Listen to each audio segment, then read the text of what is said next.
ကျွန်တော်တို့ဒီတပတ်စစ်စင်မှာယုံကြည်သူများနဲ့ဤကဲ့သို့တွေးဆုံရပြီးဖျားသခင်ရဲ့ခြေဆုတော်ဖျားသခင်ပေးထားတဲ့ကျွန်တော်တို့အသက်တာကိုအမျက်ထုတ်ပြီးတော့ဖျားသခင်ရဲ့အနုတ်ကပတ်တော်တရားကိုဆွေးနွေးရမယ့်အချိန်ကိုပေးသနာတော်မူတော့ဖျားသခင်ရဲ့နာမတော်ဘုန်းကြီးပါစေဒီနှုတ်ကပတ်တရားတော်ကိုနားဆင်ရမယ့်ယုံကြည်သူသားသမီးများအပေါ်မှာလည်းဖျားသခင်ရဲ့လုံလောက်ကြွယ်ဝသောဖျားသခင်ရဲ့ကောင်းချီးမင်္ဂလာများကိုသင်တို့လိုအပ်တာထက်ပိုပြီးတော့ဖျားသခင်ကသင်တို့ကိုချပေးပါစေကျွန်တော်တို့ဒီနေ့ဆွေးနွေးရမယ့်ဒီတနာသတင်းစကားတော်အရေးကြီးတယ်ဘာဖြစ်လို့လဲဆိုတော့ကျွန်တော်ဘဝမှာနေထိုင်သွားလာအသက်ရှင်တဲ့အခါကျွန်တော်ပတ်ဝန်းကျင်မှာပဲဖြစ်ဖြစ်ဝိညာဉ်ရေးရမှာပဲဖြစ်ဖြစ်လူမှုရေးမှာပဲဖြစ်ဖြစ်ဘုရားသခင်ရဲ့ဆောင်မမှုဖြင့်ကျွန်တော်တို့ဘယ်လိုအောင်မြင်ရမလဲဘုရားသခင်ကကျွန်တော်တို့ကိုဘယ်လိုမျိုးဖြစ်စေခြင်းလဲဘုရားသခင်ကကျွန်တော်တို့ကိုဘယ်အတိုင်းအတာထိကျွန်တော်တို့ကိုရောက်စေခြင်းလဲဆိုတာကျွန်တော်ဒီနေ့ဆွေးနွေးမှာဖြစ်ပါတယ်နာတော်တာဆင်ကြပါခင်ဗျာကျွန်တော်ခေါင်းစဉ်ကိုဘယ်လိုတတ်ထားလဲဆိုတော့ဝိညာဉ်ရေးမှာပဲဖြစ်ဖြစ်လူမှုရေးမှာပဲဖြစ်ဖြစ်ဘဝမှာအောင်မြင်မှုတစ်ခုရအချင်းနဲ့ဆိုရင်သင်ဟာသင်ပဲဖြစ်ရမယ်သင်ဟာအခြားသူတယောက်အယောင်ဆောင်လို့မရဘူး။ဘာဖြစ်လို့လဲဆိုတော့ဘုရားသခင်ကသင်ကိုသူ့ရဲ့ပုံသဏ္ဍာန်တော်နဲ့အညီဖန်ဆင်းထားခြင်းဖြစ်ပါတယ်။သင်ရဲ့အသက်တာဟာသင်နဲ့ပဲဆိုင်။နောက်ဘဝမှာသင်နဲ့တူတော့လူတယောက်ဘယ်တော့မှဖြစ်လာနိုင်တော့မှာမဟုတ်ပါဘူး။ဘာဖြစ်လဲဆိုတော့ဘုရားသခင်ကသင်ကို special ဖန်ဆင်းထားခြင်းဟာဒီကမ္ဘာမြေကြီးကိုအကျိုးရှိစေဖို့သင်အသက်ရှင်တဲ့ပတ်ဝန်းကျင်မှာအကျိုးရှိစေဖို့ဘုရားသခင်ကသင်ကိုဖန်ဆင်းထားခြင်းဖြစ်ပါတယ်။သင်ဟာသင်ပဲဖြစ်ရမယ်။ဒီဘဝမှာကြည့်မယ်ဆိုရင်ဖြင့်ကျွန်တော်လူတိုင်းမှာကျွန်တော်ဖြစ်ချင်တဲ့အရာရှိတယ်တချို့အနေဖြင့်လဲဆရာဝန်ဖြစ်ချင်တဲ့အင်ဂျင်နီယာဖြစ်ချင်တဲ့တချို့ pilot ဖြစ်ချင်တဲ့အောင်မြင်တဲ့တရားဟောဆရာတရားဟောကောင်းတဲ့ဆရာဖြစ်ချင်တဲ့လူတစ်ယောက်နဲ့တစ်ယောက်ဖြစ်ချင်တဲ့ဆန္ဒလည်းမတူဘူးဒါပေမဲ့ကျွန်တော်ဒီဖြစ်ချင်တဲ့ဆန္ဒဘယ်လိုဖြစ်လာနိုင်မလဲဘယ်လိုစူးစမ်းရမလဲဆိုတာလူတိုင်းမှာချို့ယွင်းချက်တွေအများကြီးရှိတယ်အားကြောင့်ဘုရားသခင်ကဒီနှုတ်ကပတ်တော်တရားတော်နဲ့ကျွန်တော်တို့ကိုဒီနေ့တွင်တင်တဲ့အချက်များကိုဆက်လက်ပြီးတော့လေ့လာတော့မှာဖြစ်ပါတယ်ကျွန်တော်တို့အတိုင်းဝိုင်းမှာလူတစ်ယောက်ချင်းရဲ့ဖြစ်စဉ်ကိုတွားမိမယ်ဆိုရင်လူတစ်ယောက်ကလည်းကျွန်တော်ဒီလိုဖြစ်တာကျွန်တော်ဒီလိုဖြစ်လို့ကျွန်တော်ဆန္ဒဒီလိုဖြစ်လို့ကျွန်တော်ဒီလိုရွေးချယ်ခဲ့လို့ကျွန်တော်ဒီလိုဖြစ်တယ်ကျွန်တော်ရွေးချယ်တဲ့လမ်းလည်းကျွန်တော်ကျင့်တတ်တယ်တချို့ကလည်းပြောမယ်ကျွန်တော်ရွေးချယ်တဲ့လမ်းမားနေပါတယ်တချို့ကလည်းပြောမယ်ကျွန်တော်ရွေးချယ်တဲ့လမ်းမားတွေဖြစ်စေမှန်တွေဖြစ်စေကျွန်တော်ဘဝမှာကျွန်တော်ရက်တည်တဲ့အတွက်ကြောင့်ကျွန်တော်ဒီဘဝမှာပဲခြေကျင်နဲ့တက်ရှင်မယ်ဆိုပြီးတော့ဆုံးဖြတ်ချက်ချထားပါတယ်အဲ့ဒါလူတိုင်းရဲ့အဆုံးဖြတ်ချက်နဲ့လူတိုင်းရဲ့အတွေးခေါ်မတူညီကြပါဘူးဒါပေမဲ့လူတိုင်းမှာအတွေးခေါ်ကျွန်တော်အယူဆတွေရှိတယ်တချို့အိမ်ထောင်မပြုတ်သေးတဲ့အပြိုမတွေကျွန်တော်သွားမေးကြည့်မယ်ဆိုရင်ကျွန်တော်မိန်းမယူမယ်ဆိုရင်ဇနီးယူမယ်ဆိုရင်ကျွန်တော်နိုင်မဲ့မိန်းမကိုကျွန်တော်လိုချင်တယ်လို့ပြောထားရှိကြပါတယ်တချို့ဘင်္ဂလေးတွေလည်းသွားမေးကြည့်ရင်ကျမယူမဲ့ယောက်ျားဆိုတာကျမရဲ့ဘဝမှာကျမလက်ထပ်ပြီးတော့ကျမ control လုပ်ရတဲ့ယောက်ျားမှကျမလိုချင်တယ်ဆိုပြီးတော့တချို့ကလည်းသူတို့ဆန္ဒတွေရှိကြပါလိမ့်မယ်ဒါပေမဲ့ကျွန်တော်ဒီလောကကြီးမှာအသက်ရှင်တဲ့အခါကျတော့တူးစီမှာကျွန်တော်တို့ရဲ့ဆန္ဒပါလဲဆိုတော့က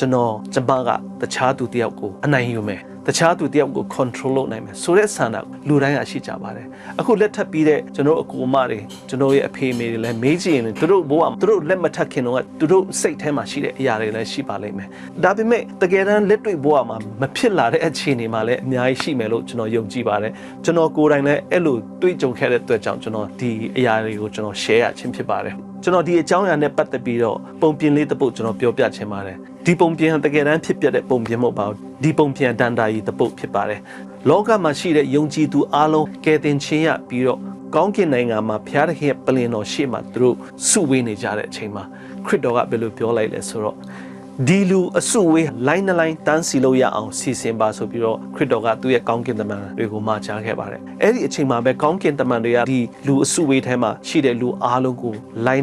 ဖြစ်စေပြီးတော့ခရစ်တော်ကဘယ်လိုမှာကြားထားလဲဆိုတော့ဒီဘယ်ဖက်လိုင်းမှာမိန်းမကအာနာရလို့မိန်းမအလိုကျအသက်ရှင်တဲ့ယောက်ျားတွေဒီလိုင်းမှာတန်းစီဆိုပြီးတော့ခရစ်တော်ကမှာကြားပါတယ်နောက်ညာဖက်ချမ်းမှာကျတော့မိန်းမရဲ့အာနာလုံးဝမပါဘဲနဲ့မိန်းမရဲ့ခိုင်းစေမှုလုံးဝမပါဘဲနဲ့အသက်ရှင်ခဲ့တဲ့လူတွေဒီညာဖက်လိုင်းမှာတန်းစီဆိုပြီးတော့ခရစ်တော်ကခိုင်းလိုက်ပါတယ်အဲ့ဒီအချိန်မှာအဲ့ဒီညာဖက်လိုင်းမှာပုံကိုယ်တယောက်ရောက်လာပါတယ်ဘယ်ဖက်ချမ်းမှာကြည့်မယ်ဆိုတော့အဲ့ဒီလိုင်းကတော်ရှိတယ်တမိုင်လောက်ရှိတဲ့ line ကြီးဖြစ်တယ်။ဘာဖြစ်လဲဆိုတော့အဲ့ဒီ line မှာတန်းစီတဲ့လူတွေဟာမိန်းမကဘယ်လိုပြောမိန်းမကပြောသလိုအသက်ရှင်တဲ့ယောက်ျားတွေဖြစ်တယ်။ဒါပေမဲ့ဒီညာဖက်မှာရှိတဲ့အဲ့ဒီယောက်ျားကတော့မိန်းမကမနိုင်ဘူးเนาะဒေါင်းမီ तू ကမိန်းမပြောသလိုအသက်မရှင်ဘူးဆိုပြီးတော့ तू ကအဲ့ဒီညာဖက်ချမ်းမှာ तू ကတန်းစီရခြင်းဖြစ်တယ်။ခရစ်တော်ကအဲ့ဒါကိုအားကျပြီးတော့အဲ့ဒီညာဖက်မှာရှိတဲ့အဲ့ဒီလူကြီးကိုမေးလိုက်တဲ့ခါကျတော့ဘယ်လိုမျိုးနဲ့ခင်ဗျားဒီ line မှာတန်းစီရတာလဲခ ခင်ဗျားကတော်တော်လေးကိုထူဆန်းတဲ့လူပဲဘာဖြစ်လဲဆိုတော့ဒီတစ်ဖက်ချမ်းဘယ်ဖက်မှာရှိတဲ့ယောက်ျားတွေအားလုံးကမိန်းမနိုင်ပြီးတော့ဒီဖက်မှာတန်းစီတာခင်ဗျားတယောက်တည်းပဲရှာရှာပါပါတွေ့ရတာမိန်းမမနိုင်တဲ့ယောက်ျားဆိုပြီးတော့ဒီမှာခင်ဗျားတန်းစီတယ်ပြောပါအောင်ဘယ်လိုဖြစ်ပျက်ခဲ့လဲဆိုပြီးတော့သူမေးလိုက်ပါတယ်အဲ့ဒီလူကြီးကဘယ်လိုဖြေလိုက်လဲဆိုတော့ကျွန်တော်ကိုဒီ line မှာတန်းစီခိုင်းတာကျွန်တော်ရဲ့အမိန်းမပါဆိုပြီးတော့ဖြေလိုက်ပါတယ်ဒီဒန်တာရီပုံပြင်ကိုဒန်တာရီလိုပဲသဘောထားကြပါဘာဖြစ်လို့လဲဆိုတော့ကျွန်တော်ဘယ်သူ့ကိုမှယေရှုပြောကျွန်တော်ပြောချင်းမဟုတ်ပါဘူးကျွန်တော်ပြောချင်တာဘာလဲဆိုတော့ဒီလောကကြီးထဲမှာဘယ်သူပဲဖြစ်ဖြစ်ခရစ်ယာန်ထဲမှာပဲဖြစ်ဖြစ်အပြင်မှာပဲဖြစ်ကျွန်တော်ကြည့်မယ်ဆိုရင်ဘယ်သူမဆိုအိမ်ထောင်ထဲမှာပဲဖြစ်ဖြစ်အပြင်မှာပဲဖြစ်ဖြစ်ဇနီးမောင်နှံကြားထဲမှာပဲဖြစ်ဖြစ်ညီကိုမောင်နှမကြားထဲမှာပဲဖြစ်ဖြစ်အသင်းတော်ထဲမှာပဲဖြစ်ဖြစ်ဘယ်သူမဆိုအာနာရှိချင်တယ်ကျွန်တော်တို့ပြောတဲ့စကားသခွန်းကသူများလိုက်နိုင်ရင်ကျွန်တော်တို့လိုချင်တယ်အဲ့ဒါလူရဲ့ဖြစ်စဉ်လူရဲ့ဓမ္မတာပဲဖြစ်ပါတယ်ဒါပေမဲ့ကျွန်တော်ဒီနေ့ပြောချင်တဲ့အရာပါလဲဆိုတော့ဒီကမ္ဘာပေါ်မှာရှိတဲ့လူသားတိုင်းဟာမိန်းကလေးပဲဖြစ်ဖြစ်ယောက်ျားလေးပဲဖြစ်ဖြစ်ကျွန်တော်တို့ဖြစ်ချင်တဲ့အရာဟာပါလဲဆိုတော့ကိုကဘာပဲလုပ်မားဒီဖြစ်စေမှန်ဒီဖြစ်စေကိုလှုပ်ရရင်ပြီးရောဆိုပြီးတော့အဲ့ဒီစိတ်ထားတွေနဲ့အသက်ရှင်တဲ့လူတွေလည်းရှိပါတယ်အဲ့ဒီကြားထဲမှာလည်းကျွန်တော်တို့ကိုကမှန်ဒီပဲဖြစ်စေမားဒီပဲဖြစ်စေကျွန်တော်ဘဝမှာကျမဘဝမှာကျွန်တော်ဖြစ်ချင်တာဖြစ်ရရင်ကျင့်တတ်ပြီဆိုပြီးတော့အသက်ရှင်တဲ့လူတွေလည်းအများကြီးရှိပါတယ်ဒါပေမဲ့ဘုရားသခင်ရဲ့နှုတ်ကပတ်တော်ထဲမှာဘယ်လိုပြောထားလဲဆိုတော့တုတ်တန်ကျမ်းခန်းကြီး29အပိုင်းငယ်18ထဲမှာအမျှော်မြင်မရှိတဲ့သူရေမှန်းချက်မရှိတဲ့သူဟာပျက်စီးလိမ့်မယ်ဆိုပြီးတော့ဒီမှာဖော်ပြထားပါတယ်ဒါဝိဒ်ရဲ့အသက်တာကိုကျွန်တော်ဆက်လက်ပြီးတော့လေ့လာရအောင်ဘုရားသခင်ကကျွန်တော်တို့ကိုဖြစ်စေခြင်းတဲ့အရာပါလဲဆိုတော့ဘုရားသခင်ရဲ့နှုတ်ကပတ်တော်နဲ့ကျွန်တော်တို့ထိတွေ့ဖို့ဘုရားသခင်နဲ့ကိုယ်တိုင်ထိတွေ့ဖို့ encounter with Jesus Christ ဘုရားသခင်နဲ့ကိုယ်တိုင်ထိတွေ့ဖို့ကျွန်တော်လိုအပ်ပါတယ်ဒါဝိဒ်ရဲ့အသက်တာကိုကျွန်တော်ကြည့်မယ်ဆိုရင်သူငယ်ငယ်ကလေးကဘုရားသခင်ကိုလေးစားတယ်သူဘယ်သွားဘာကိုပဲလုပ်လို့ဘုရားသခင်ကိုရှေ့ဦးထားပြီးတော့ဆုတောင်းပြီးတော့အဲ့ဒီအသက်တာကနေပြီးတော့သူကအောင်မြင်ခြင်းရတဲ့ဒါဝိဒ်ဖြစ်ပါတယ်သူရဲ့အသက်တာကိုကျွန်တော်ပြန်ကြည့်မယ်ဆိုရင်သူရဲ့အသက်တာမှာအလွန်နှိမ့်ချတဲ့အလုပ်ကိုလုပ်ရခြင်းဖြစ်ပါတယ်သူတို့ရဲ့မိသားစုထဲမှာဒါဝိဒ်ကအလွန်နှိမ့်ချတဲ့အလုပ်ကိုလုပ်ရခြင်းဖြစ်ပါတယ်ကျမ်းစာထဲမှာဖော်ပြတဲ့အတိုင်းပဲဒါဝိဒ်ဟာဆိုရင်ဖြင့်အရက်မောင်းတဲ့ရုပ်အိမ်ကအရေးချင်းလဲကောင်းတဲ့သူမဟုတ်ပါဘူးသူ့ကိုယ်တွေကိုကျွန်တော်ပြန်ကြည့်မယ်ဆိုရင်သူ့ကိုယ်တွေကရုပ်ရည်အစင်းအင်ကကောင်းပြီးတော့အဲ့ဒီအချိန်မှာအီတရီလတိုင်းပြည်ကိုအုပ်ချုပ်နေတဲ့ရှောလုမင်းရဲ့လက်အောက်မှာရှိတဲ့စစ်တပ်မှာသူတို့အမှုထမ်းတဲ့အချိန်ပဲဖြစ်ပါတယ်အဲ့ဒီအချိန်မှာဒါဝိဒ်ဟာဆိုရင်သူတောထဲမှာတိုးချောင်းပြီးတော့သူကဘုရားသခင်ကိုဆုတောင်းပြီးတော့သူဆက်ကတ်တယ်သူ့ဘဝမှာဘာတွေဖြစ်လာမလဲသူ့ဘဝမှာဘာတွေဖြစ်အောင်မလဲဆိုတာမသိရှိတဲ့အချိန်မှာသူ့အဖေကလည်းဒါဝိဒ်ကိုအဲ့ဒီနေရာမှာထားရခြင်းဟာသူ့အရေးချင်းနဲ့ကြိုက်အောင်သူ့အဖေကထားရခြင်းဖြစ်ပါတယ်ဒါပေမဲ့ဒါဝိဒ်ဟာဆိုရင်ဘုရားသခင်ကိုဆက်ကတ်တယ်ဒီဂီတတွေနဲ့ဘုရားသခင်ကိုချီးမွမ်းတယ်အဲ့ဒီအချိန်မှာသူကြောင်းထားတဲ့သူတွေသူ့တရိษံတွေကိုရံပြုတ်တဲ့တာရဲ့တရိษံအန်ရပြုတ်နိုင်မဲ့တာရဲ့တရိษံတွေရဲ့ဒဏ်ကနေပြီးတော့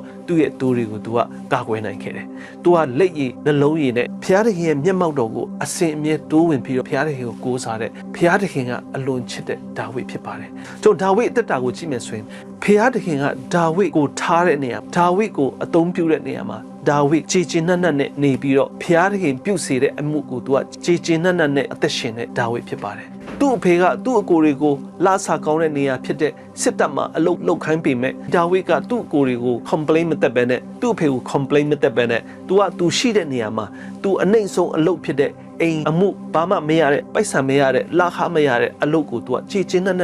ဘုရားသခင်ရဲ့မျက်မှောက်တော်သူအမြဲတမ်းတိုးဝင်တဲ့ဒါဝိဒ်ပဲဖြစ်ပါတယ်အဲ့ဒီအကြောင်းနဲ့ပတ်သက်ပြီးတော့ကျွန်တော်ဘယ်မှာတွေ့ရလဲဆိုတော့ 1 Samuel 17 verses 32 to 40မှာကျွန်တော်တွေ့ရပါတယ်ဒီကျမ်းချက်ကိုကျွန်တော်ကြည့်မယ်ဆိုရင်အတရေလတိုင်းပြည်မှာဖြစ်ပျက်နေတဲ့အကြောင်းအရာတစ်ခုဖြစ်တယ်ဘာလဲဆိုတော့ Philistine လူမျိုးကအတရေလတိုင်းပြည်ကိုသိမ်းပိုက်ခြင်းလို့သူတို့ရဲ့တူရဲကောင်းကြီးဖြစ်တဲ့ဂေါလျကိုသူတို့ပွဲထုတ်ပြီးတော့ဘယ်လိုကျင်ရလိုက်လဲဆိုတော့အီတလအတိုင်းပြည်မှာရှိတဲ့လူယောက်ျားမှန်သမျှဘယ်သူပဲဖြစ်လာပြီးတော့ဒီဂေါလက်ကိုလာရောက်တိုက်ခိုက်နိုင်မဲ့သူရှိရင်အမြန်ဆုံးလာခဲ့ပါဒီဂေါလက်ကိုလာရောက်တိုက်ခိုက်နိုင်မဲ့သူမရှိရင်ဒီဖိလစ်စတင်းလူမျိုးကအီတလအတိုင်းပြည်ကိုသိမ်းပိုက်မယ်ဆိုပြီးတော့ကျင်ရတဲ့အချိန်ဖြစ်တယ်အဲ့ဒီအချိန်မှာဒါဝိဒ်ကအဲ့ဒီအကြောင်းတောင်မသိဘူးဘာဖြစ်လဲဆိုတော့ तू ကတောကြိုတောင်ကြားထဲမှာ तू ကတိုးထိန်ပြီးဘုရားသခင်ရဲ့မျက်မှောက်တော်မှာတိုးဝင်နေတဲ့ဒီဒါဝိဒ်တနေ့ကျတော့သူ့အဖေကဒါဝိဒ်ကိုခေါ်ပြီးတော့ဘယ်လိုပြောလိုက်လဲဆိုတော့တင်းရဲ့အကိုတွေဟာဒီတိုင်းပြည်ရဲ့အကျိုးကိုဆောင်နေတဲ့အကိုတွေဖြစ်တယ်အခုချိန်မှာသူတို့ပြန်မလာတာကြာပြီးသူတို့အလုတ်များနေလို့လည်းဖြစ်နိုင်တယ်ဒါကြောင့်ဒါဝိဒ်တင်းရဲ့အကိုတွေစီမှာတွားပြီးတော့သူတို့ရဲ့ရိတ်ခါတွေကိုတွားပို့ရမယ်ဆိုပြီးတော့ဒါဝိဒ်ကိုပြောလိုက်ပါတယ်အဲ့ဒီအချိန်မှာဒါဝိဒ်ကလည်းမငီးမညိုပဲနဲ့သူ့ရဲ့အဖေရဲ့စကားကိုနားထောင်ပြီးတော့ရိတ်ခါအပြည့်အဝနဲ့သူ့ရဲ့အကိုတွေစီမှာသူတွားခဲ့ပါတယ်သူ့ရဲ့အကိုတွေစီရောက်တဲ့အချိန်မှာ သူကဘာအတန်ကြားလိုက်လဲဆိုတော့ဖိလစ်စတင်းလူမျိုးရဲ့သူရဲကောင်းကြီးဂေါလျက်ကအော်ဟစ်ကြွေးကြော်တဲ့အတန်ကိုသူကြားလိုက်တယ်အဲ့ဒီဂေါလျက်ကြွေးကြော်တဲ့အတန်ထဲမှာဘာကြားရလဲဆိုတော့ဒီဂေါလာယဒီဂေါလျက်ကဖျားသခင်ရဲ့သားသမီးဣသရေလလူမျိုးတွေကိုစိန်ခေါ်ပြီးတော့အဲ့ဒီအချိန်မှာဒါဝိဒ်ကဘာထပ်ကြားလဲဆိုတော့တိုက်ခိုက်တဲ့နေရာမှာဖိလစ်စတင်းဘက်ကနိုင်မယ်ဆိုရင်ဣသရေလတိုင်းပြည်မှာရှိတဲ့ဖျားသခင်ရဲ့လူမျိုးအလုံးဟာဖိလစ်စတင်းလူမျိုးရဲ့ကျွန်ဖြစ်ရမယ်။ဣသရေလလူမျိုးဘက်ကသူရဲကောင်းနိုင်မယ်ဆိုရင်ဖိလစ်စတင်းလူမျိုးအလုံးဟာဣသရေလလူမျိုးတွေရဲ့ကျွန်ဖြစ်ရမယ်ဆိုတဲ့ကြွေးကြော်တန်ကိုသူကကြားရတယ်။အဲ့ဒီအချိန်မှာသူကတော်တော်လေးကိုစိတ်ပြတ်တယ်။စိတ်ထဲမှာလည်းနာကြီးတယ်။ဒါဝိဒ်ကသူ့ကိုယ်တွေကိုအဲ့ဒီအကြောင်းတွေကိုသူမေးမြန်းတဲ့အခါကျတော့သူ့ကိုယ်တွေကဒါဝိဒ်ကိုအထင်သေးအမြင်သေးပြီးတော့ဒီဒါဝိဒ်ကဘာလုပ်နိုင်မလဲဒီလောက်ငယ်တဲ့လူကငါတို့ရဲ့ကိစ္စငါတို့ရဲ့အမှုကိုလာဆက်စုတယ်ဆိုပြီးတော့သူ့အကိုတွေကလည်းစိတ်ဆိုးတယ်ဒါပေမဲ့ဒါဝိဒ်ကစိတ်တမကြဘဲနဲ့သူ့အကိုတွေကိုအကူအညီတောင်းပြီးတော့ဘာပဲဖြစ်ဖြစ်ကျွန်တော်ကိုဆောလူမင်းနဲ့တွေ့ခွင့်ပြုပါဆိုပြီးတော့သူ့ကိုတွေကိုပြောလိုက်တယ်အဲ့ဒါနဲ့သူ့ကိုတွေကလည်းဒါဝိဒ်ကိုရှောလူမင်းစီမှာပို့လိုက်တယ်အဲ့ဒီအချိန်မှာဆောလူမင်းကလည်းမေးလိုက်တယ်ဒီတငယ်လေးကဘာကြောင့်ဒီကိုရောက်လာလဲဘယ်သူပဲဝါလဲဆိုပြီးတော့မေးလိုက်တဲ့အချိန်ကျတော့ဒါဝိဒ်ရဲ့အကိုတွေကလည်းဒီဒါဝိဒ်ကိုရှင်းပြတယ်ဒါကျွန်တော်တို့ရဲ့ညီအငယ်ဆုံးဖြစ်တယ်အဲ့ဒီအချိန်မှာဒါဝိဒ်ကဘယ်လိုပြောလိုက်လဲဆိုတော့ဘယ်သူမဆိုဒီဖိလစ်စတင်းလူမျိုးနဲ့ပတ်သက်ပြီးတော့စိတ်တကြဆင်းခြင်းမရှိရပါဘူးကျွန်တော်ဒါဝိဒ်တင့်ရဲ့ကျွန်ကိုယ်တိုင်တွားပြီးတော့တိုက်ခိုက်မယ်ဆိုပြီးတော့ရှောလူမင်းစီမှာပြောလိုက်ပါတယ်အဲ့လိုပြောလိုက်တဲ့အချိန်မှာရှောလူမင်းကဒါဝိဒ်ပြောလိုက်တဲ့စကားကိုကြားတဲ့အချိန်မှာ तू ကလည်းဘယ်ယုံမလဲ तू ကဘယ်လိုပြန်ဖြေလိုက်လဲဆိုတော့တင်းဟာဘယ်တော့အချိန်မှာဒီဖိလစ်စတင်းလူမျိုးကိုတိုက်ခိုက်နိုင်မှာမဟုတ်ပါဘူးတင်းဟာအလွန်တင်းငယ်တဲ့လူကောင်လေးဖြစ်တယ်စစ်ထဲမှာလည်းမဝင်ဘူး experience လည်းမရှိဘူးတင်တိုက်ခိုက်မဲ့သူဂိုလာယဆိုရင်သူငငယ်ကလေးကဒီစစ်ထဲမှာနေပြီးတော့ထောင်တောင်းမကရန်သူတွေကိုအမြဲတမ်းတိုက်ခိုက်တဲ့ဂိုလာယဖြစ်တယ်ဂေါလျက်ဖြစ်တယ်ဆိုပြီးတော့ဒါဝိဒ်ကိုရှင်းပြခဲ့တယ်အဲ့ဒီနေရာမှာကျွန်တော်ကြည့်မယ်ဆိုရင်ဒါဝိဒ်ကဘုရားသခင်နဲ့အမြဲတမ်းနဖူးတွေ့ဒူးတွေ့ဆုံနေတဲ့ဒါဝိဒ်ဖြစ်တယ်သူရှိတဲ့နေရာမှာဘုရားသခင်ကိုလေးစားပြီးတော့သူအသက်ရှင်တယ်သူအဖေခိုင်းတဲ့နေရာမှာဘာမှ complain မတက်ဘဲနဲ့ဘာမှစိတ်တကြခြင်းမရှိဘဲနဲ့သူ့အဖေရဲ့အမှုကိုဆောင်ခဲ့တယ်သူ့ကိုယ်တွေကလည်းဒါဝိဒ်ဟာစစ်ထဲမှာမရှိသင့်ဘူးသူကဒိုးချောင်းသားနဲ့ပဲကြိုက်တယ်ဘာဖြစ်လဲဆိုတော့သူ့ကောင်လည်းသေးတယ်သူ့ရဲ့အခြေအနေအရသူကဒိုးချောင်းချင်းနဲ့ပဲသူကတန်တဲ့အကြောင်းပြောကြတယ်ကျုံဒီနေရာမှာဘာကိုပြောချင်လဲဆိုတော့တင့်ဘဝမှာအတွေးခေါ်ပဲဖြစ်ဖြစ်အမျှော်မြင်ပဲဖြစ်ဖြစ်အောင်မြင်နိုင်မဲ့အရာကိုရရှိဖို့ရန်အခြေခံဘာလို့အလဲဆိုတော့ဘုရားသခင်နဲ့နဖူးတွေ့ဒူးတွေ့အရင်တွေ့ဆုံဖို့လိုအပ်တယ်ဒါဝိဒ်ရဲ့အသက်တာမှာလဲသူ့ရဲ့အသက်တာမှာသူ့ဖေကသူ့ကိုနေရာချထားပေးတဲ့တိုးချောင်းသားအခြေအနေမှာ तू ကဘုရားသခင်ကိုကောင်းကောင်းဆက်ကပ်ခဲ့တယ်ဘာမှ complain မရှိဘူးသူ့ရဲ့ညီကိုဘရင်ရဲ့အမှုကိုထမ်းပေမဲ့လာစာတွေသူတို့ position တွေကောင်းပေမဲ့ဒါဝိဒ်ကဘာ complain မှမရှိဘူးဘာမှမရတဲ့ဒီတိုးထင်းအလုပ်တော့စိတ်တမကြဘဲနဲ့လုပ်ကင်ခဲ့တယ်ဘုရားသခင်ကိုကိုးစားတယ်ဘုရားသခင်နဲ့မနေ့တိုင်းညတိုင်းနေ့လယ်တိုင်းဘုရားသခင်နဲ့တွေ့ဆုံခဲ့တယ်။ तू လုပ်တဲ့အလုပ်ကိုသူ့အဖေပေးတဲ့အလုပ်ကို तू ကတာဝန်ကြီးကြီးလုပ်ကင်ခဲ့တယ်။ဒါကျွန်တော်တို့ဘဝမှာလိုအပ်တဲ့ပထမအခြေခံအချက်ဖြစ်ပါတယ်။ဒီအချိန်မှာခင်များရဲ့ဘဝလည်းဒါဝိဒ်ရဲ့အခြေအနေနဲ့တူလိမ့်မယ်။အသင်းတော်ထဲမှာပဲဖြစ်ဖြစ်တင်လုပ်တဲ့အလုပ်ကိုင်မှာပဲဖြစ်ဖြစ်သူများကတင့်ကို position မပေးပဲတနေရာမှာပဲခင်များကိုထားကောင်းထားပါလိမ့်မယ်။အဲ့ဒီအချိန်မှာတင်ကဘာလုပ်ရမလဲ။ဒီဒါဝိဒ်ရဲ့အခြေအနေကိုခင်ဗျားသုံးသပ်ရမှာဖြစ်ပါတယ်ဒီဒါဝိဒ်က complain မရှိဘူး तू လှုပ်တဲ့အလုပ်မှာ तू ကတာဝန်ကြီးတယ် तू ထိန်းချောင်းတဲ့တိုးတွေကိုလာကြိုက်စားမဲ့တရိษံတားရဲ့တရိษံရဲ့ရံမှာလဲ तू ကောင်းကောင်းကာကွယ်ခဲ့တယ်ဘုရားသခင်ရဲ့မျက်မှောက်တော်ကိုအမြဲတမ်းတိုးဝင်တယ်တခြင်းဆိုတဲ့ဘုရားသခင်ကိုချီးမွမ်းတယ်ဘုရားသခင်ကိုဝတ်ပြုကိုးကွယ်ခဲ့တယ်အဲ့ဒီအခြေအနေကနေပြီးတော့ဘုရားသခင်ကဒါဝိဒ်ကိုposition အစ်ကိုပေးချင်တဲ့ဒီ transition အချိန်ဖြစ်ပါတယ်။အဲ့ဒါကြောင့်ကျွန်တော်ဘဝမှာတင်းရဲ့ဘဝမှာတင်းရှိနေတဲ့နေရာဟာအလွန်နှိမ့်ကျတဲ့နေရာလို့ခင်ဗျားထင်လိမ့်မယ်။တင်းရတဲ့လစာလဲအရန်နေတယ်လို့ခင်ဗျားထင်လိမ့်မယ်။တင်းရဲ့အသင်းတော်မှာလဲအသင်းသူအသင်းသားတွေကလဲတင်းကို position မပေးဘူးလို့လဲတင်းထင်ကောင်းထင်ပါလိမ့်မယ်။အသင်းတော်မှာရှိတဲ့သူတွေကတင်းကိုဘာမှအသုံးမကျတဲ့လူတယောက်လို့လဲမြင်ကောင်းမြင်ပါလိမ့်မယ်။ဒါပေမဲ့ခင်ဗျားဒီအချိန်မှာဘာမှ complaint တက်ဆရာမလိုပါဘူးဘာမှမကျေနပ်မှုရှိဆရာမလိုပါဘူးဒါဝိဒ်လိုပဲတင်းရဲ့ဘဝမှာဒီအခြေအနေမှာဘုရားသခင်ကိုဆက်ကပ်ပြီးတော့ဘုရားသခင်နဲ့အတူရှောက်လမ်းမယ်ဘုရားသခင်ကဒီတည်င်ကခင်ဗျားရှိတဲ့နေရာမှာဘုရားသခင်ကထားတဲ့အတွက်ကြောင့်ဒီအခြေအနေမှာခင်ဗျားကြည်ကျင်နဲ့ဒီဘုရားသခင်ရဲ့အလုပ်ကိုလုပ်ကိုင်မယ်ဆိုရင်ဘုရားသခင်ကနေရာအသစ်ကိုလွဲပြောင်းမဲ့အချိန် transition တစ်ခုကိုဘုရားသခင်ဖန်တီးလာမှာဖြစ်ပါတယ်အဲ့ဒါနဲ့ဆောလူကလည်းဒါဝိဒ်ကိုမေးလိုက်တယ်နင်ကဘာအမှုတွေကိုထမ်းခဲ့လို့ဘာ experience ရှိလို့ဂေါလျက်ကိုတိုက်ချင်ရတာလဲဆိုပြီးတော့မေးလိုက်တဲ့အချိန်မှာဒါဝိဒ်ကဘယ်လိုဖြစ်လိုက်လဲဆိုတော့ကျွန်တော်ရဲ့အဖေရဲ့တိုးတွေကိုကြောင်းခဲ့တယ်ဒီတိုးကြောင်းတဲ့အချိန်မှာလဲတားရဲ့သရိษံတွေလာတယ်ချင်းသိတွေကြားတွေဝုတ်ဝန်တွေကိုကျွန်တော်အားလုံးတိုက်ခိုက်တယ်တားရဲ့သရိษံတွေရဲ့ဒဏ်ကနေပြီးတော့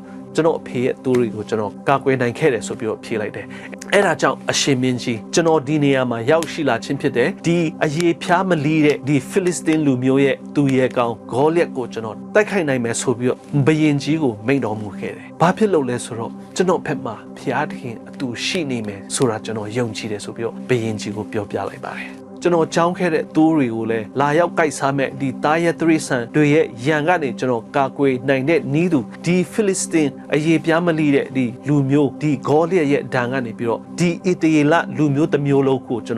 တော်ဖျားသခင်ရဲ့နာမတော်ဖြင့်ကယ်တင်နိုင်လိမ့်မယ်ဆိုပြီးတော့ဘယင်ကြီးကိုရှောက်ထားပါတယ်အဲ့ဒီနေရာကိုကျွန်တော်ကြည့်မယ်ဆိုရင်ကျွန်တော်တို့ဘယ်နေရာမှာပဲရှိဘယ် position မှာပဲရှိအသင်းတော်လူကြီးပဲဖြစ် treasurer ပဲဖြစ် accountant ပဲဖြစ်ကျွန်တော်တို့ရှိတဲ့နေရာမှာဒါဝိလိုပဲကြံ့ခံပြီးတော့ကျွန်တော်တို့လုပ်ခဲ့တဲ့အလုပ်ကိုဖျားသခင်အတွက်တကယ်တမ်းလုပ်ခဲ့တယ်ဆိုတာကိုကျွန်တော်တို့ပြောနိုင်ဖို့ဒီမှာအရန်ကိုအရေးကြီးပါတယ်အဲကြောင့်ဒါဝိမင်းကသူ့ဖက်မှာဖျားတယ်ရှိတယ်သူလှုပ်ခဲ့တဲ့ဒီတိုးချောင်းသားအလုပ်ကိုတောင်မှဘယ်သူမှအထင်မကြီးတဲ့အလုပ်ကိုတောင်မှသူကဖျားသခင်ရဲ့နာမတော်နဲ့ဒီတိုးတွေကိုကာကွယ်နိုင်ခဲ့တယ်ဆိုပြီးတော့တက်ခံနိုင်တဲ့အခြေအနေရှိပါတယ်ဒီအချိန်မှာလဲကျွန်တော်တို့ဘဝမှာဘယ်အခြေအနေဘယ်နေရာမှာပဲရှိဘာအလုပ်ကိုပဲလုပ်ခိုင်းဘယ်သူမှအထင်မကြီးတဲ့အလုပ်ကိုင်းတစ်ခုကိုခင်များလုပ်ဖျားသခင်ရဲ့ရှေ့မှာလူများရှေ့မှာခင်များတက်ခံနိုင်မဲ့အခြေအနေကိုဖျားသခင်ကဒီနေ့လိုအပ်တယ်ခင်များဘာပဲလုပ်ကျွန်တော်ဖျားသခင်ရဲ့နာမတော်ကိုကြီးမြတ်ဖို့ကျွန်တော်လုပ်ကိုင်ခဲ့တယ်ဖျားသခင်ရဲ့ဆောင်မမှုဖျားသခင်ရဲ့ကာကွယ်ခြင်းကြောင့်ကျွန်တော်ဒီအလုပ်ကိုလုပ်ကိုင်နိုင်ခဲ့တယ်ဆိုပြီးတော့လူတကာရှေ့မှာကျွန်တော်တက်ခံနိုင်ဖို့အရန်ရည်ကြီးပါတယ်ဒါဝိဒ်ကလည်းသူလုပ်ခဲ့တဲ့အလုပ်ကိုဖျားသခင်ရဲ့နာမတော်ဖြင့်သူကအောင်မြင်ခြင်းရတယ်အဲ့ဒါကြောင့်ဒီနေရာမှာကျွန်တော်ရောက်ရှိလာခြင်းဟာဒီအရေးဖျားမလီတဲ့ဂေါလာယက်ကိုကျွန်တော်တတ်ဖြတ်နိုင်မယ်ဘာဖြစ်လို့လဲဆိုတော့ဖျားသခင်ကကျွန်တော်နဲ့အတူရှိမယ်ဆိုတဲ့အကြောင်းသူကဘုရင်ကြီးကိုပြောပြလိုက်ပါတယ်အဲ့ဒါနဲ့ဒါဝိဒ်ကသူ့ရဲ့ experience သူဖျားသခင်နဲ့ရှောက်လန်းခဲ့တဲ့အကြောင်းဖျားသခင်ကသူ့ကိုကာကွယ်စောင့်မတဲ့အကြောင်းကိုပြောလိုက်တဲ့အချိန်မှာရှောလူမင်းကလည်းဒါဝိဒ်စီမှာပြောလဲဆိုတော့ Go and the Lord be with you တွားပါတင့်ဖျားတင်တဲ့အတူရှိပါစေဆိုပြီးတော့ရှောလူမင်းကဒါဝိဒ်မင်းကိုအမိန့်ပေးလိုက်ပါတယ်ဒီအချိန်မှာရှောလူကဒါဝိဒ်ကိုအခွင့်ပေးလိုက်ပြီဆိုတော့အဲ့ဒီအချိန်မှာရှောလူမင်းကြီးကဒါဝိဒ်လိုအပ်မဲ့စစ်အသုံးဆောင်တစားတွေကိုဒါဝိဒ်ကိုဆင်ပေးခဲ့ပါတယ်အဲ့ဒီထဲမှာဘာတွေပါလဲဆိုတော့ဒိုင်းလွားတွေပါတယ်ဓားတွေပါတယ်လှန်တွေပါတယ်အုတ်ထုပ်တွေပါတယ်တန်ခမောက်တွေပါတယ်အဲ့ဒီအချိန်မှာဒါဝိဒ်အနေဖြင့် तू ကဒီဟာတွေကို तू ကတခါမှမသုံးခဲ့ဘူးဒီဟာတွေကိုတခါမှမဆင်ခဲ့ဘူးသူ့ရဲ့တိုးတွေကိုကာကွယ်တဲ့အချိန်မှာလဲဒီတန်ခမောက်တွေကို तू ဘယ်တော့မှမဝတ်ခဲ့ဘူးဓားလန်ဒိုင်းလွားတွေ तू ဘယ်တော့မှမကင်ဆောင်ခဲ့ဘူးအဲ့ဒါကြောင့်ဒါဝိဒ်ကအဲ့ဒါတွေကိုဝတ်ကြည့်တဲ့အချိန်မှာ तू နဲ့ဘာမှမတင်တော့ဘူး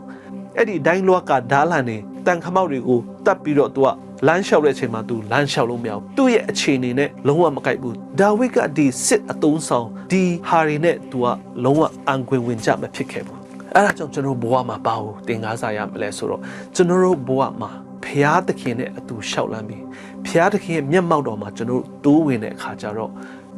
ဖျားသခင်နဲ့နဖူးတွေ့ဆုံခဲ့ပြီးပြီဆိုရင်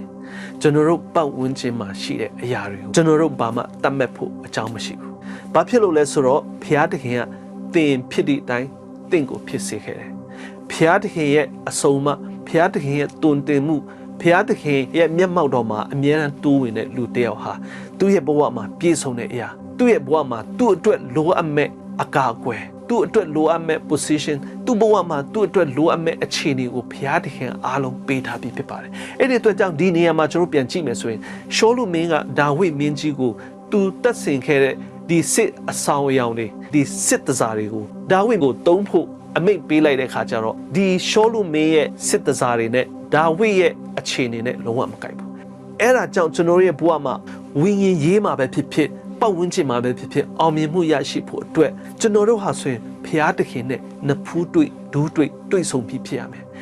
ဖျားသခင်ရဲ့မျက်မှောက်တော်မှာကျွန်တော်ဝင်ရောက်ပြီးဖြစ်ရမယ်ဖျားသခင်ရဲ့အကျွမ်းဝင်ဖြစ်တဲ့အခါကျတော့ဖျားသခင်ကကျွန်တော်ရဲ့ဘဝမှာလိုအပ်မဲ့အရာတွေကိုအားလုံးကျွန်တော်တို့ကိုတစားစင်ပေးခြင်းဖြစ်ပါတယ်ကျွန်တော်ရဲ့ဘဝမှာဘယ်သူကဘာပဲရှိဘယ်သူကတိုက်ပဲနှစ်ထပ်ပဲပိုင်ဘယ်သူကကားပဲနှစ်စီးပဲရှိဘယ်သူကဘာအရာကိုပဲပိုင်ဘယ်သူကဘာ ministry ပဲပိုင်ဘယ်သူကဘာအလုပ်ကြီးကင်ကြီးပဲရှိကျွန်တော်တို့ဘဝနဲ့လုံးဝမဆက်ဆိုင်ပါဘူးပတ်ဝန်းကျင်မှာဖြစ်ပျက်နေတဲ့အောင်မြင်မှုသူများရဲ့အောင်မြင်မှုဟာခင်များနဲ့ဘာမှမဆိုင်ဘူးဖ ဖះကတင့်ကိုဘစ်တိတ်ပေးထားတဲ့အရာတစ်ခုဟာပါလဲဆိုတော့ဖះသခင်ကတင့်ကိုဖြစ်စေခြင်းတဲ့အရာတစ်ခုပဲအဲ့ဒီဖះသခင်ကတင့်ကိုဖြစ်စေခြင်းတဲ့အရာတစ်ခုကိုခင်များသဘောပေါက်သွားမယ်ဒါဝိဒ်လိုပဲသဘောပေါက်မယ်ဆိုရင်တင်ရှိတဲ့နေရာမှာတင်တစ္ဆာရှိဖះသခင်နဲ့အတူလက်တွဲမယ်ဆိုရင်အချိန်ရောက်လာတဲ့အခါကျတော့ဖះသခင်ကတင့်ကိုဒါဝိဒ်လိုတင့်ကိုခေါ်ဆောင်သွားမှာဖြစ်ပါတယ်ဒါနဲ့ဒါဝိဒ်ကရှောလုမင်းကိုဘယ်လိုပြောလိုက်လဲဆိုတော့ကျွန်တော်ရဲ့ကိုယ်ပေါ်မှာဓာတွေကိုလုံးဝထားလို့မရဘူးကျွန်တော်ဒီဟာတွေကိုအားလုံးချွတ်လိုက်မယ်ဆိုပြီးတော့သူအဲ့ဒီဟာတွေကိုအားလုံးချွတ်လိုက်တယ်။ဘာဖြစ်လို့လဲဆိုတော့ရှောလုနဲ့သူနဲ့မတူအဲ့ဒါကိုကျွန်တော်ပြန်ကြည့်မယ်ဆိုရင်ကျွန်တော်တို့ဘဝဟာလဲသူများဘဝနဲ့မတူသူများနဲ့နိုင်ရှင်လို့မရဘူးသူများရဲ့ spiritual maturityသူများရဲ့တန်ရှင်တော်ဝိညာဉ်တော်ပိုင်ဆိုင်မှုနဲ့ခင်များနဲ့လုံးဝမဆိုင်ဘူးသူများရဲ့ဘဝနဲ့ခင်များဟာလုံးဝမဆိုင်ဘူးသူတပားကဒီ ministry ကိုလုပ်တိုင်းခင်များနဲ့လည်းကြိုက်ချင်မှကြိုက်မယ်သူများကဒီနေရာကိုလုပ်တိုင်းခင်များနဲ့ကြိုက်ချင်ကြိုက်လိမ့်မယ်သူများကဒါလုပ်သူများကဒါဖြစ်လို့သူများကဒါတွေကိုလုပ်ခင်များကလုပ်ရမယ်ဆိုတာလုံးဝဖျားသခင်ရဲ့အကြံစီမှမရှိဘူးခင်များအတွက်လိုအပ်ချက်ကပါလဲဆိုတော့ဖျားသခင်နဲ့သင်နှစ်ဖူးတွေ့ဒူးတွေ့အရင်တွေ့ရမယ်ဖျားသခင်ရဲ့မျက်မှောက်တော်မှာတိုးဝင်ရမယ်ခင်များရဲ့ဘဝမှာဖျားသခင်ကဘာကိုဖြစ်စေခြင်းလဲဆိုတာခင်များအရင်တွေ့ဖို့ vision အရင်လိုတယ်အဲ့ဒါကြောင့်တုတ်တန်ကျမ်းထဲမှာကျွန်တော်ခုနကဖတ်ခဲ့တဲ့ဤသူ vision မရှိတဲ့သူဟာပျက်စီးခြင်းကိုရောက်မယ်အဲ့ဒီ vision ဆိုတာကျွန်တော်ဒီလိုပောက်ကရတဲ့ vision မဟုတ်ဘူးဖျားသခင်ကတင့်ကိုပေးတဲ့ vision ဖြစ်ရမယ်အဲ့ဒီဖျားသခင်တင့်ကိုပေးတဲ့ vision ဟာလေခင်များကသိရမယ်အဲ့ဒါကိုသိဖို့အတွက်ခင်များဒါဝိဒ်လိုဆက်ကပ်ရမယ်ဖျားသခင်ရဲ့အမှုတော်ကိုတင်ရှိတဲ့နေရာမှာထမ်းဆောင်ရမယ်မငြင်းမညူပဲနဲ့ complain မရှိပဲနဲ့ဖျားသခင်တင့်ကိုထားတဲ့နေရာမှာခင်များနေတဲ့အခါကျတော့တာဓုသစ္စာရှိတဲ့ငယ်သားကောင်းဖြစ်တဲ့အခါကျတော့ဖျားသခင်ကတင့်အခြေအနေကိုကြည့်ပြီးတော့ဒီအခြေအနေကနေပြီးတော့အခြေအနေတစ်ခုခင်များလောက်ကင်နိုင်မဲ့အခြေအနေကိုဘုရားသခင်ကသိရှိတဲ့အခါကျတော့အဲ့ဒီအခြေအနေကိုဘုရားသခင်ကတွန်းပို့မှာဖြစ်ပါတယ်ဆိုတာဒီမှာတွေ့ရပါတယ်ဒါဝိဒ်ကရှောလုရဲ့အခြေအနေနဲ့မတူဘူးရှောလုဝတ်ထားတဲ့ဒီစစ်တစားတွေနဲ့သူနဲ့မကိုက်ဘူးအဲဒါကြောင့်သူကလုံးဝမဝတ်ဘူ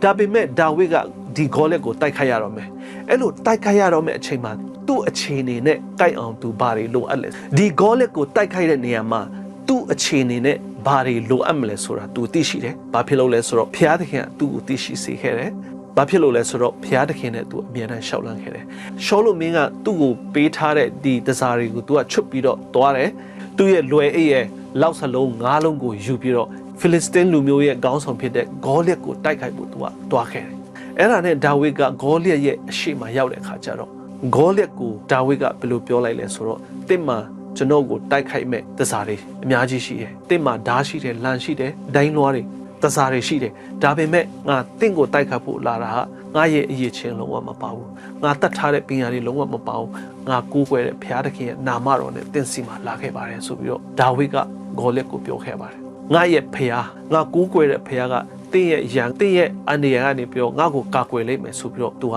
ဂေါလက်ကိုပြောခဲ့ပါတယ်။တင့်ရဲ့ဥခေါင်းကိုငါဒီနေ့ဖြတ်ပြီးတော့ငါရဲ့လူမျိုးတွေကိုငါကယ်တင်မယ်ဖျားသခင်ရဲ့နာမတော်ဖြင့်ငါကယ်တင်မယ်ဆိုပြီးတော့ကြိမ်မောင်းခဲ့ပါတယ်ဒီနေ့မှာပဲတင်တေပြီးတဲ့အခါမှာတင်းရဲ့အသားတွေကိုကောင်းကင်မှာရှိတဲ့ငှက်ဆိုးတွေကတင်းရဲ့အသားကိုစားပြီးတော့အကျွင်းအကြံမရှိအောင်စားသုံးလိုက်မယ်ဆိုပြီးတော့ဒါဝိဒ်ကဂေါလက်ကိုကြိမ်ခဲ့ပါတယ်ဒီနေ့တင်နဲ့ငါတိုက်ခိုက်မဲ့ပွဲဟာငါရဲ့ပွဲမဟုတ်ဘူးဖျားသခင်ငါကိုးကွယ်တဲ့ဖျားသခင်ရဲ့စစ်ပွဲဖြစ်တယ်ဆိုပြီးတော့ဒါဝိဒ်ကကြိမ်မောင်းခဲ့ပါတယ်အဲ့ဒီအချိန်မှာဂေါလက်ကအယမ်းကိုစိတ်ဆိုးပြီးတော့ဒါဝိဒ်နဲ့နီးတဲ့နေရာမှာတိုးဝင်လာခဲ့တယ်အဲ့ချိန်မှာအယမ်းစိတ်ဆိုးတဲ့အတွက်ကြောင့်သူ့ရဲ့တန်ခမောက်ကိုချွတ်ပြီးတော့သူ့ရဲ့တစားတွေကိုချွတ်လိုက်တယ်အဲ့ဒီအချိန်မှာဒါဝိဒ်ကအခွင့်အရေးယူပြီးတော့သူ့ရဲ့လောက်စလုံးနဲ့ပစ်လိုက်တဲ့ခါကျတော့ဂေါလက်ရဲ့နှစ်ဖူးတက်တက်မှန်ပြီးတော့ဂေါလက်ကဆိုရင်ဖြင့်အနောက်ပြန်လန်ပြီးတော့လဲကျသွားခဲ့တယ်အဲ့လိုဂေါလက်လဲကျတဲ့အချိန်မှာဒါဝိဒ်အမြန်ဆုံးနည်းနဲ့ဂေါလက်ရှိတဲ့နေရာကိုပြေးပြီးဂေါလက်ရဲ့ဓာတ်ကိုယူပြီးတော့ဂေါလက်ရဲ့လည်ပင်ကိုခုတ်လိုက်ပါတယ်အဲ့ဒီအချိန်မှာဂေါလက်တေဆုံးသွားပါတယ်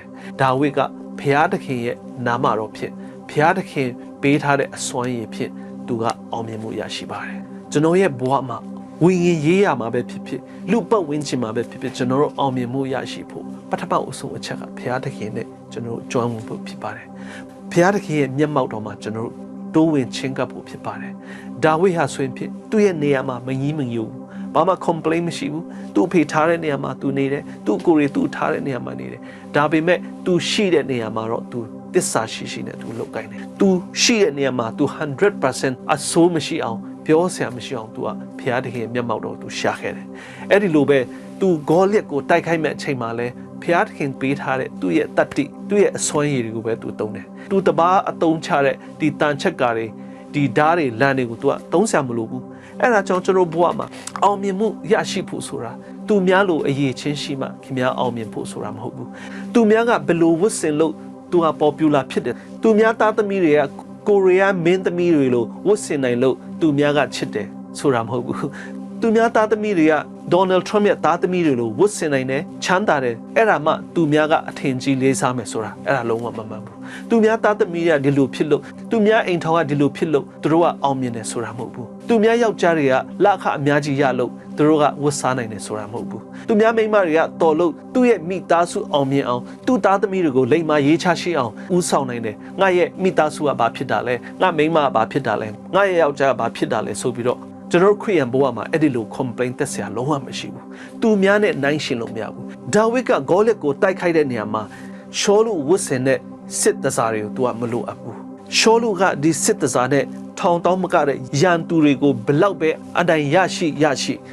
ဒါဝိဒ်ရဲ့အသက်တာမှာဒီရှောလုရဲ့အဝတ်တွေရှောလုရဲ့ဒိုင်းလွားတွေရှောလုတတ်ထားတဲ့တန်ခမောက်တွေ तू လုံးဝမလိုဘူးဘာဖြစ်လို့လဲဆိုတော့ဖျားပေးထားတဲ့ဘိတ်တွေကဒါဝိဒ်အထက်မှာရှိတယ်ဒါဝိဒ်မှာရှိတဲ့အစွမ်းအစဆိုတာဖျားသခင်ကပေးထားတဲ့အရာဖြစ်တယ်သူလိုအပ်တယ်လို့သုံးလို့ရအောင်ဘယ်လောက်ပဲသေးငယ်ပလေးစေသူများရဲ့မျက်စိမှာသူများမြင်တဲ့နေရာမှာဒါဝိဒ်ရဲ့အရေးချင်းကဘယ်လောက်ပဲသေးနေပါစေဒါဝိဒ်အသုံးပြုတဲ့လောက်လေးကွာဟာဘယ်လောက်ထိရည်စရာပဲကောင်းကောင်းဒါဝိဒ်အသုံးချတဲ့ဒီလွယ်အိတ်လေးဟာလဲသူလွယ်လိုက်တဲ့အချိန်မှာဒီစစ်သားအတိုင်းဝိုင်းမှာဘယ်လောက်ပဲရည်စရာပဲကောင်းကောင်းဒါဝိဒ်စီးထားတဲ့ဖနက်တွေဟာလဲဘယ်လောက်ပဲရည်စရာပဲကောင်းကောင်းဒါဝိဒ်သုံးတဲ့ဒီလောက်လေးကွာဟာဘယ်လောက်ပဲပတ်ဝန်းကျင်အတွက်ရည်စရာပဲကောင်းကောင်းဘယ်လောက်ပဲနှိမ့်ကြပါစေဖျားသခင်ကဒါဝိဒ်နဲ့အတူရှောက်လန်းတဲ့အတွက်ကြောင့်ဒါဝိဒ်ရဲ့အသက်တာဟာအောင်မြင်ခြင်းကိုရရှိခဲ့ပါတယ်ဒီနေ့သင်ဘဝမှာလဲသင်ရှိတဲ့အရာကိုဖျားသခင်ကသုံးခြင်းတယ်သင်ဟာသင်ပဲဖြစ်ရမယ်သင်ရဲ့ဘဝသင်ရဲ့ဖြစ်စဉ်ကိုသူတစ်ပါးနဲ့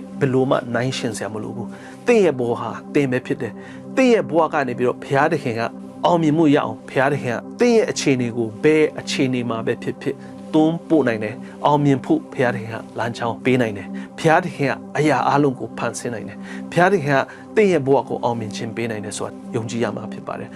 ဒါဝိဒ်ကဂိုလာယကိုပြောလိုက်တဲ့စကားတစ်ခုဟာအင်မတန်ကောင်းတဲ့စကားဖြစ်ပါတယ်ငါဒီနေရာကိုရောက်ရှိခြင်းဟာ